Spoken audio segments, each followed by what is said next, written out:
Rally తర్వాత అంటే 24,500 range నుంచి ఆల్మోస్ట్ మనకు 25,600 రేంజ్ మనకు ఒక ర్యాలీ తర్వాత ఇక్కడ ఒక బేరిష్ ఎంగల్ఫింగ్ ప్యాటర్న్ ఫామ్ అయింది. అంటే మనకు ట్రెండ్ రివర్సల్ ప్యాటర్న్ అనుకోండి ఇది.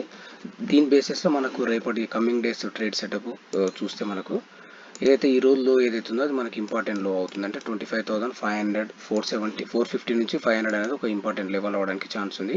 ఇన్కేస్ దీని కింద ట్రేడ్ అవ్వడం స్టార్ట్ అవుతుంది అంటే 25,470 కింద ట్రేడ్ అవ్వడం స్టార్ట్ అవుతుంది, ఫర్దర్గా మనకు నెక్స్ట్ సపోర్ట్ లెవెల్ వచ్చేసి 25,300 రేంజ్ అనేది మనకు కనిపిస్తుంది.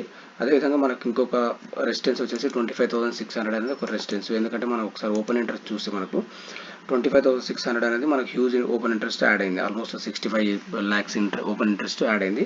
అదేవిధంగా మనకు 25,500 ఆల్సో మనకు 47 lakhs ఓపెన్ ఇంట్రెస్ట్ యాడ్ అయింది. అంటే మనకి ఈ సినారియో ప్రకారము చూస్తే ఏంటంటే నిఫ్టీ అనేది ఏంటంటే సెలాన్ రైజ్ మోడ్లో కనిపిస్తుంది మనకు. అంటే ఇన్ కేస్ మనకు ఏదైనా ఫ్లాట్గా ఓపెన్ అయ్యి హైయర్ సైడ్ వెళ్ళినా మనకు 25,500, 25,600 రేంజ్లో మనకు సెల్లింగ్ అనేది మాత్రం 25,450 కింద మనము షార్ట్ ఇనిషియేట్ చేయొచ్చు. నెక్స్ట్ అక్కడ నుంచి 100, 150 పాయింట్స్ డౌన్ సైడ్ ఉండడానికి ఛాన్స్ ఉంది.